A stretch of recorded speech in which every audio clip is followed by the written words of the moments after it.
Hey folks, American Lock, 1100. I think there's something squirrely with it. I got it off Amazon.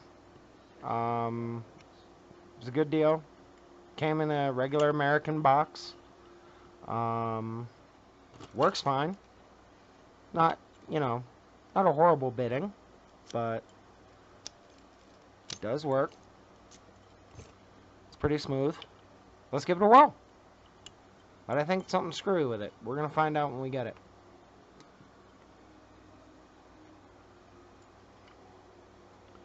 One thing to remember with Americans, feather light tension, I mean, I'm literally only keeping enough pressure on here to keep this tension wrench from falling out of the keyway.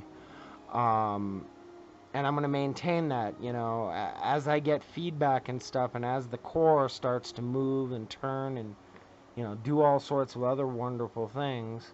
Let me try and get in here for it. There we go. I let the pin move the core rather than me trying to move it, and I just keep the steady tension up here with my thumb. It's, you know, it's very light. I'm not pushing on it or forcing it or nothing. And we're just going to go through the pin stack, and we're just going to lightly touch stuff and see what you can feel. You know, just like with the 5200, see what you can feel in your thumb, and see what kind of movement you get out of the core. So there's 5. Gotta catch your bearings on these things first. Okay.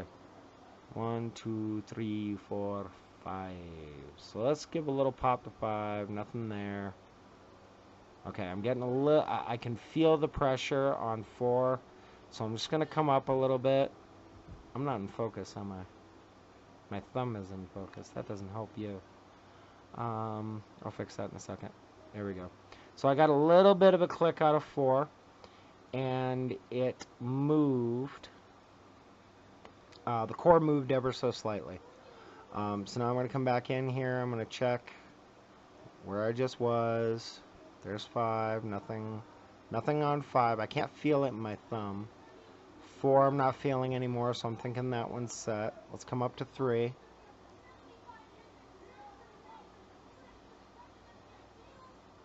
Do we get anything on 3? No, but 3 feels like it's set. I know that one's kind of high, but we'll see. There we go on 1. There was a little bit, and I couldn't even feel it, but I could see kind of the tip of it in here. And I pushed up, and it wasn't catching, and then suddenly it caught. So let's come up to 2 and see what 2 is going to give me. 1 came back down. 2 gives me a pretty decent false set. Anything on 3 yet? No. And then 1. Okay, I'm in a super deep false set, so let's see where my spool is. Still nothing on 5. I haven't had to pick 5 at all. And it feels set, like touching it feels pretty solid. Okay, I'm getting counter feed, or counter rotation on 4. Now this is where you want to be careful, you know, a tip for doing counter rotation. Don't try and fight the counter rotation with your tension bar, and put a lot of bend in here, in your pick. You shouldn't be pressing down very hard on the pick. Just kind of wiggle it a little bit and let the tension rod come back. You'll feel it get to the edge, the outer rounded edge of it, where it starts to change into just regular pin, and then you might be able to get a little click, and boom. There, we're open. I could have done that a lot quicker if I wasn't talking about it. But yeah, I didn't have to touch pin 5 at all.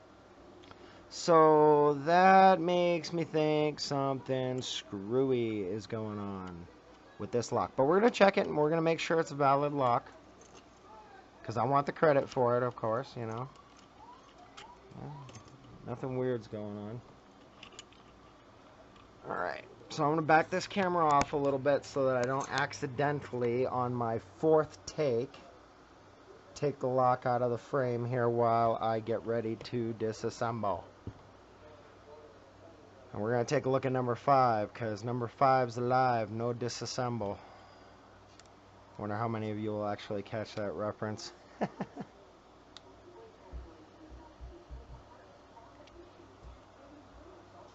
damn. I have not taken this apart yet, so I don't know what's inside of it. I will say that it's got a really shitty screw in it, or it's got a crap load of Loctite.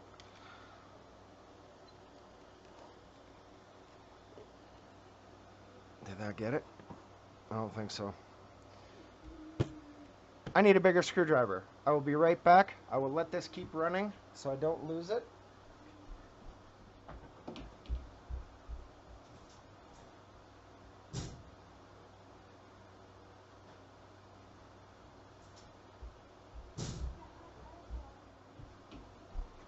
The beast. Ugh. Screw you, dude.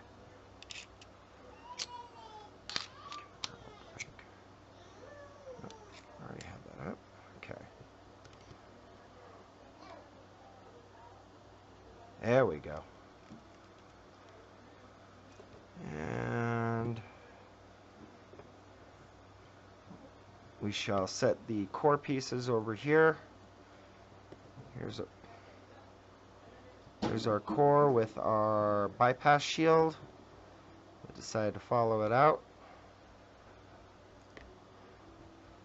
Main bolt. Actuator. Nothing screwing in here yet. Let's keep looking. Screwdriver's out of the way of pinning mat, and now we are going to zoom in a little bit.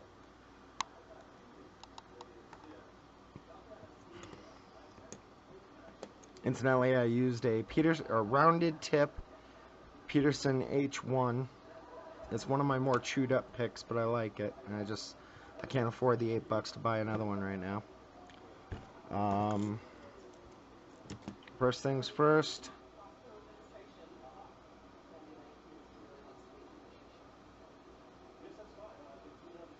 Nothing untowards yet. Let's keep digging.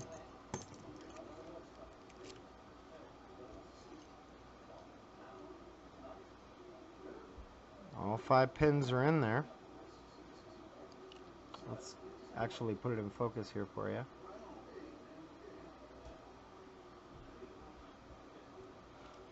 Alright, well, let's get it and see what we got.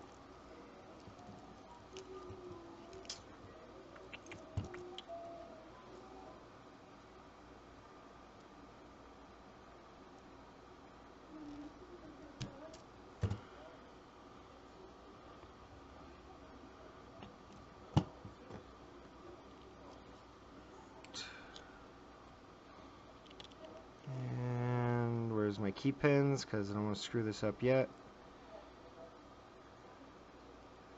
Let's go to that side.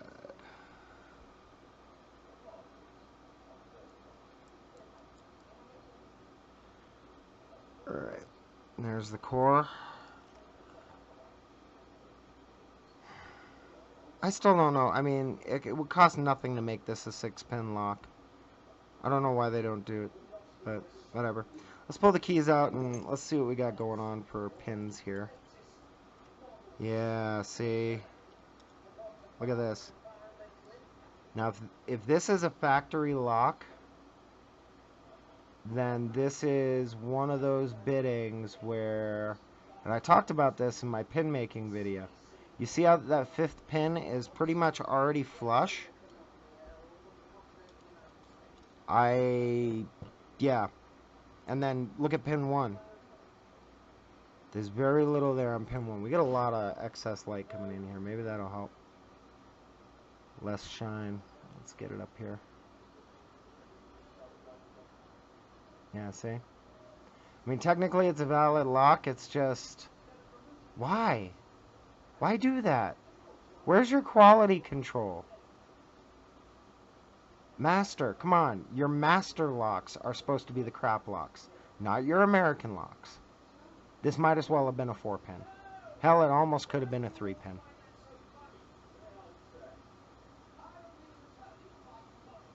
Okay, let's finish gutting this thing and we'll see what we got. Serrated key pin there. Standard key pin there.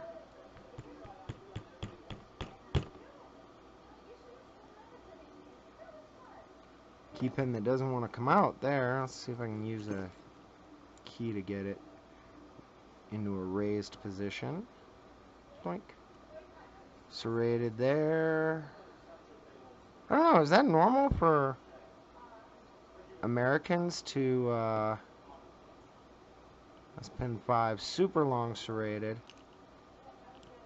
And then the last one is another one. So, is it, I don't know, is it normal?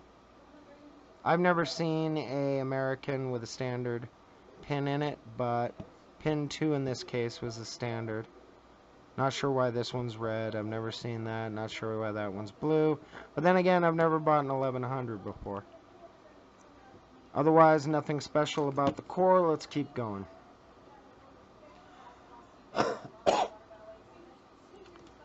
Alright. Pin number 1.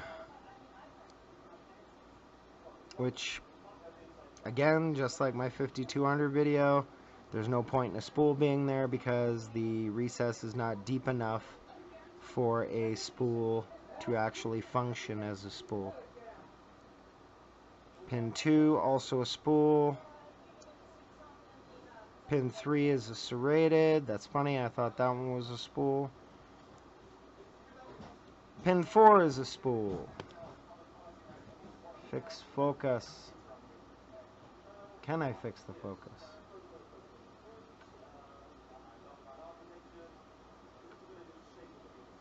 Let's bring it down a little bit, maybe I can focus on something. I think that's just glare. Last one, pin 5. Again, spool, useless. So I had 2 spools and a serrated that were actually active, and then 2 spools that might as well have not even been there. And standard copper springs. Yeah. So, I don't know if that's a legit pinning. The key code is 72348. If somebody with more brains than I in the lockpicking community wants to look up that key code and see if that is legit, that actually looks like the pin code. Why would you ever put an 8 pin? That doesn't make any sense. But at any rate, hope you enjoyed the video. Let's get a close-up on the pins for you.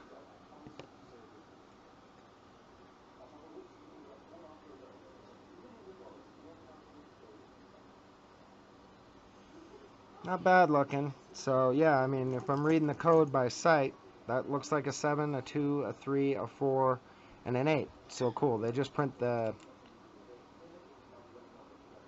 pin out, the pin code on the key, rather than come up with anything fancy. I guess that must be how a couple of them do it. But at any rate, have a good start to your weekend here tomorrow.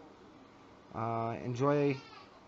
I think Father's Day is coming up here soon, so any of you dads out there, have fun. Try not to do too much housework, and we'll catch you later.